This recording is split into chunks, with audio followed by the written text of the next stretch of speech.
Welcome to the Deep Dive. I think we all want to get better at leading, especially when things get a little tough or crazy. And today we're going to look at leadership through the lens of this book called OLO, which I guess translates to the leader's checklist. Right, yeah. It's Yeah. essentially a guide to help you navigate the complexities of leadership. And it pulls in a lot of different scenarios, like the Chilean mining disaster that we've all heard about, the 2008 financial crisis, even goes all the way back to the American Civil War to illustrate 16 of these core leadership principles. Wow. I think what's so interesting about this is that it's like you could apply these principles to so many different contexts, but we won't go through all 16. We kind of pulled out some that really resonated with us and want to dig into how they play out in these different situations. And it's not just theoretical. They actually give a lot of really good concrete examples of where these principles were applied, or conversely, where they weren't applied, and the ramifications of that. Absolutely. Well, I want to dive into, I guess, an example. I think principle number 3, respecting the team, is something that stood out to me. And it's like, okay, that makes sense. But why is that so crucial, especially when things get difficult? Well, the authors really emphasize the importance of demonstrating genuine confidence and support for your team, especially during challenging times. They use the example of the former CEO of Pfizer. His leadership style was known for being pretty abrasive and disrespectful. He would publicly criticize his team, even board members. And ultimately, this kind of created this really toxic work environment that led to his downfall. It's so interesting how, you could be brilliant, you could have a vision, Mm-hmm. but if you can't treat your people well, it's going to come back to get you. Absolutely. And I think, a lot of leaders, especially when they're feeling pressure, might resort to that kind of top-down authoritarian approach. But this principle really highlights the importance of fostering an environment where people feel valued and empowered. So what does that look like practically? If I'm leading a team, how do I respect them, especially in those moments where everything's kind of going haywire? Well, they use a really great case study, the Chilean mine rescue. And they talk about the leader of that, Lawrence Goulbourne, who was the mining minister. And he, believe it or not, had zero mining experience. Yeah, I remember this story. It was huge. 33 miners were trapped underground, but this guy wasn't even a mining expert. Right. But he managed to pull it off. Oh, Well, he recognized his own limitations. And so he made sure to surround himself with this incredibly diverse and capable team of experts. And he was very good at listening to them, really empowering them, and fostering that collaborative environment that was so crucial to ultimately succeeding in that rescue effort. so it's not about being the smartest person in the room or having all the experience. It's about building a team that, you can kind of lean on each other's strengths. Exactly. And it's funny how this idea of respecting the team connects really interestingly to another principle. Principle number 6, persuasive communication. Ooh, so how does communication come into leadership, especially in a crisis? Well, if you think about it, if you're in a high-pressure situation, your ability to clearly and concisely communicate your message is everything. You need to be able to inspire and motivate your team, get buy-in from all your stakeholders, and really manage expectations effectively. And they use the example of the CEO of British Petroleum during the oil spill. Oh, right. Yeah, he did not do a great job of that. He really struggled. Yeah, he struggled to convey his concern for the environmental impact effectively, and it came across as quite detached, lacking empathy, and it further damaged BP's reputation. It's so interesting how, communicating isn't just about getting information out there, but it's about like getting people on your side, and connecting with them. Absolutely. It's about building trust, motivating them to actually take action, and especially during a crisis, that kind of clear, consistent communication is what's going to help manage expectations and maintain a sense of unity. Okay, so respecting the team, being able to communicate persuasively. What's next? Principle number 15, prioritizing the common good. And I think, this one's really all about putting collective interest above your own personal gain. It's about making those decisions that benefit the entire group, even if it means sacrificing your own immediate interests. Ooh, that's a big one, especially nowadays. It Yeah. seems like there's so much emphasis on individualism. So do they have any examples of what that looks like in the real world? They give a couple of really interesting contrasting examples. On one hand, you've got Sergeant Jinta, Hmm. and he received the Medal of Honor for his incredibly selfless actions during the Afghan War. He really risked his life to save his comrades, put their well-being far above his own. Wow. Talk about leadership. On the other hand, they contrast this with the actions of some of those investment bankers during the financial crisis, and their focus on personal gain really came at the expense of the larger economy and ultimately contributed to that devastating global recession. Oh, that's so interesting to kind of see those two side by side. Yeah, it's really powerful. Prioritizing, the group versus just yourself. I think, especially in times of crisis, people are looking to leaders for guidance and reassurance. So it's incredibly important. Couldn't agree more. So we've got these first three: respecting your team, communicating persuasively, and prioritizing the common good. It seems like kind of the foundation of good leadership, right? Absolutely. But then what happens when things get even tougher than that? What about leading in the midst of just chaos and uncertainty? Well, that's where the book kind of dives into these three additional principles that are really crucial for those turbulent times. What are those? Strategic thinking, the willingness to take charge, and decisive action. So you need to assess the situation, be able to make tough calls, even when you don't have all the answers. Exactly. And they even connect this back to the COVID-19 pandemic. Leaders who adapted well and who responded effectively during this really unprecedented crisis typically embodied those three principles. So let's go into maybe the first one, strategic thinking. What does that look like practically? Well, the authors argue that it's not just about having a plan, but it's being able to adapt that plan as things change. It's being able to anticipate those potential challenges and assessing the risks, the opportunities, and ultimately making those decisions that are aligned with the bigger picture. So it's about being proactive, not just reactive, which, sometimes I think we all tend to be a little reactive. I think that's human nature, but, in leadership, you really need to try to get ahead of it. And they use, again, that example of the Chilean mine rescue. And Lawrence Goldborn, he didn't have a playbook for rescuing 33 miners from a collapsed mine. That's not a common occurrence. He had to think strategically. He had to assemble that diverse team of experts and develop a plan based on those very unique challenges that they were facing. So strategic thinking, being able to see the big picture, even when things are nuts around you. Yeah. But what about the willingness to take charge? Is that something that you either have or you don't have? That's a great question, and maybe we can explore that by looking at a contrasting case study, the 2008 AIG financial crisis. This situation provides a really stark example of what can happen when leaders fail to take responsibility. Let's talk about AIG. So what happened there? So AIG had this division, the Financial Products Division, or AIGFP. They were insuring against defaults on all sorts of debt. Mortgages, credit card receivables. They were writing huge amounts of insurance on these things. They were taking on a lot of risk. Huge amount. And they were making tons of money. But they were also incredibly overconfident. Their leadership really believed that their risk models were just completely sound. They had a AAA credit rating. They thought nothing could touch them. AAA. You're golden, right? Right. But that's where their optimism blinded them. They totally failed to see the potential risks. They didn't even begin to plan for a downturn in the housing market. They were not mitigating risks. So that lack of strategic thinking was part of their downfall.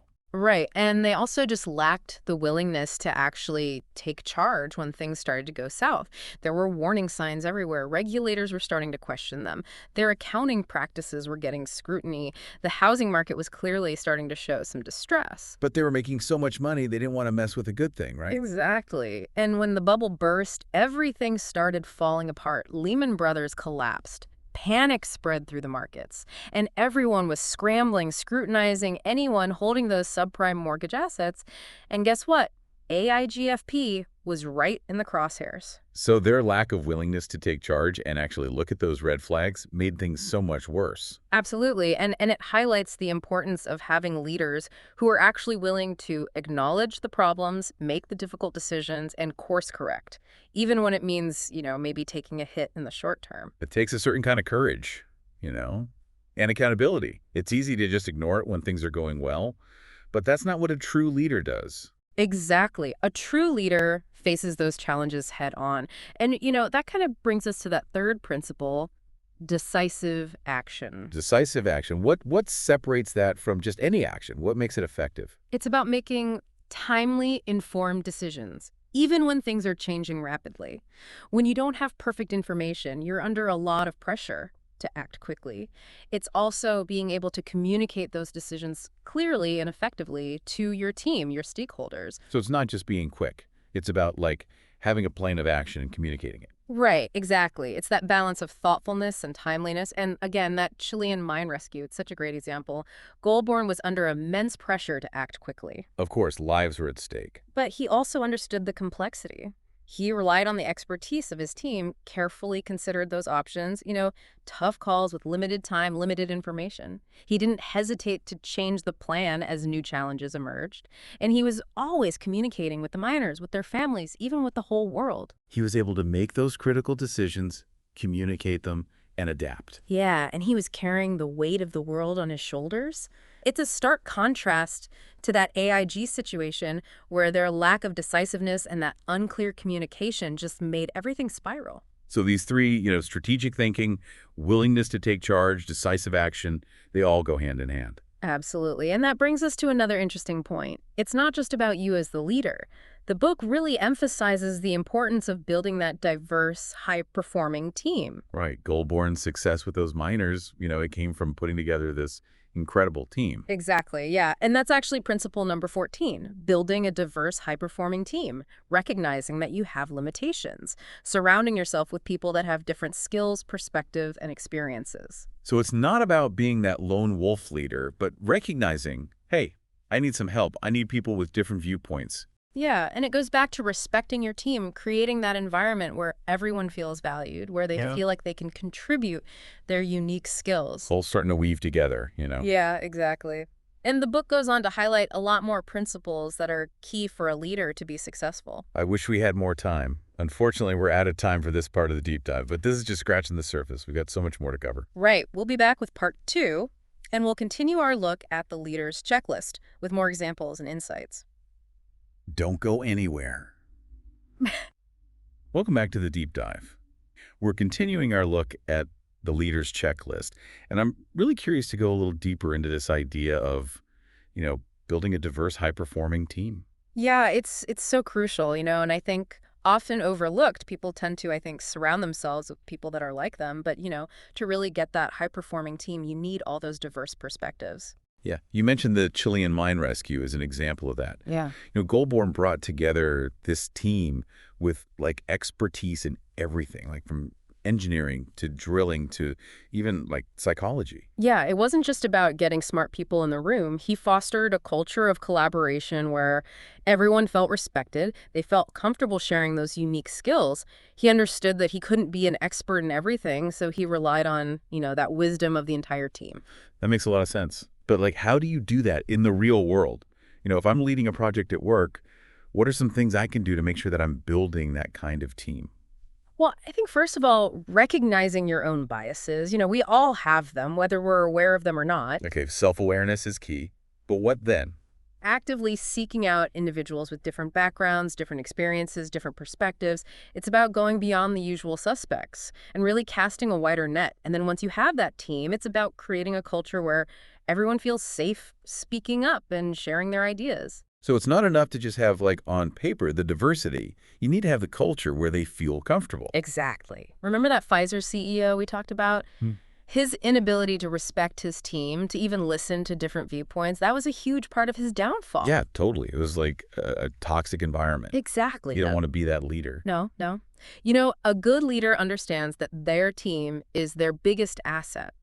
Investing in those relationships, building that trust, and creating that collaborative environment. That's what it's all about. So building a diverse, high-performing team is a combination of self-awareness, intentionally recruiting people with diverse backgrounds, and then fostering that inclusive environment. Exactly. Where everyone feels valued. Now, I want to go back to the AIG case for a second. We talked about their lack of strategic thinking, the willingness to take charge. But I'm wondering, did their overconfidence also play a role in this? Yeah, I think that's a great point. Their leadership was so convinced of their own brilliance, so sure of their models. They had that AAA credit rating. They just ignored all the red flags. Blinded by success, maybe. Totally, yeah. And that brings us to another principle from the leader's checklist, this idea of tempering your optimism with a little bit of pessimism. Ooh, that's interesting. I feel like leaders are supposed to be optimistic. Absolutely. Optimism is very important. But it needs to be balanced with that realistic view of potential challenges and risks. So, cautiously optimistic. Yeah, you could say that.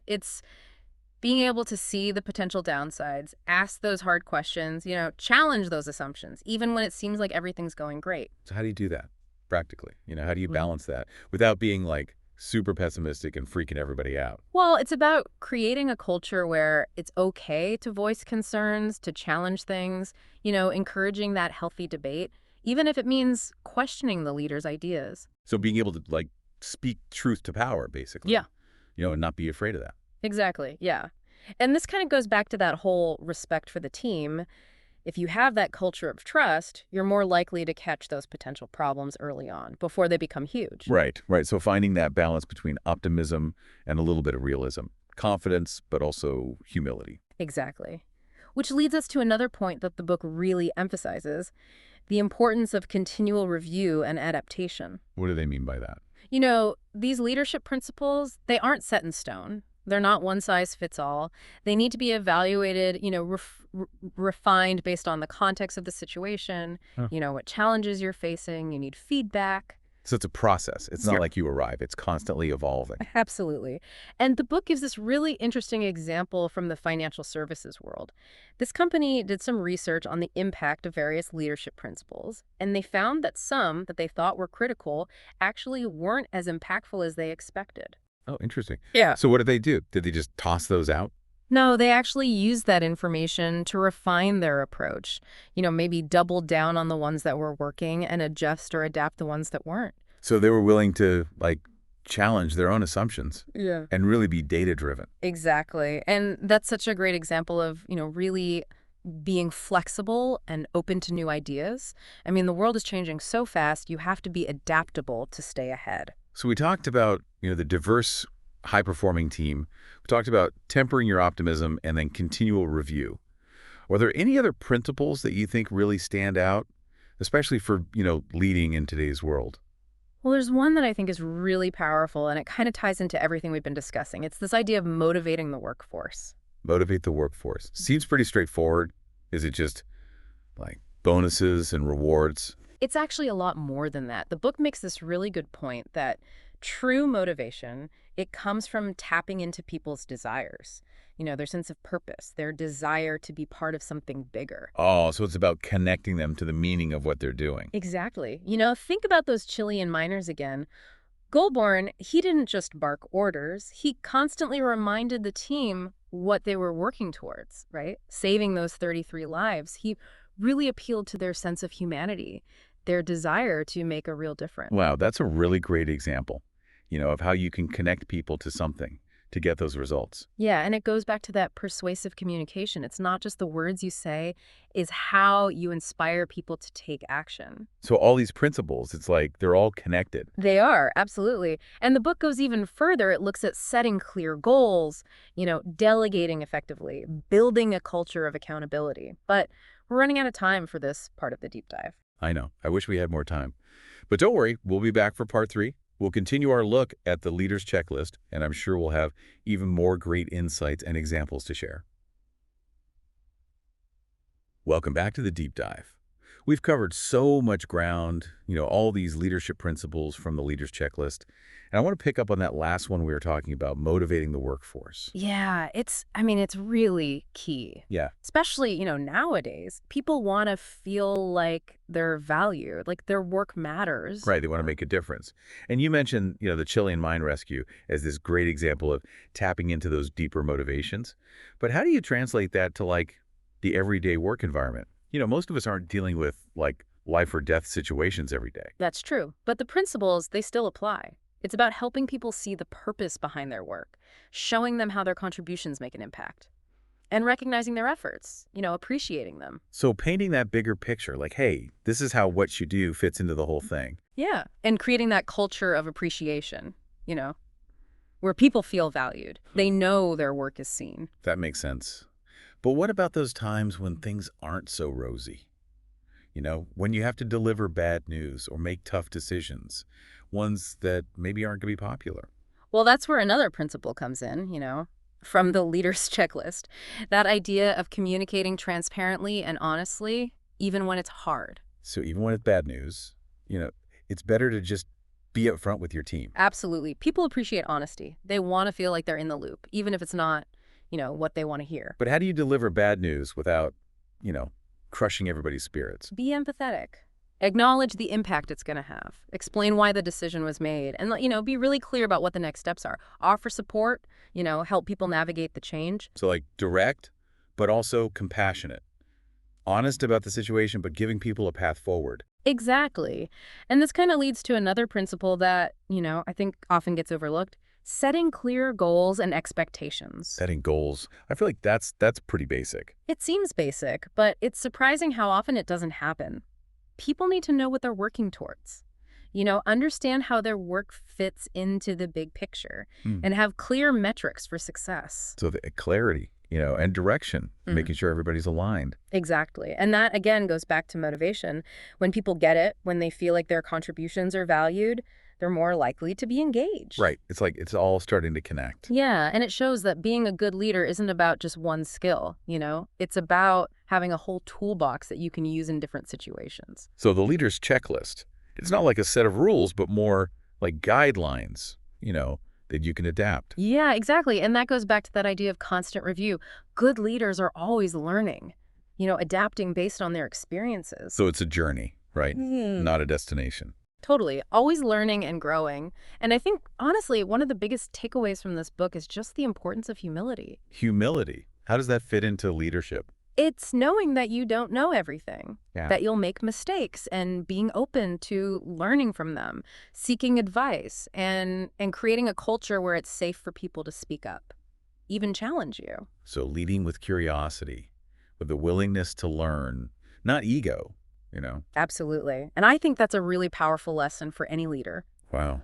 Well, we've really covered a lot in this deep dive into the leader's checklist. I feel like I've learned so much, about these leadership principles, how to actually use them. Me too. It's been a really interesting exploration. And I want to leave our listeners with something to think about. Okay. What's that? Of all these principles we've talked about, which one really sticks with you?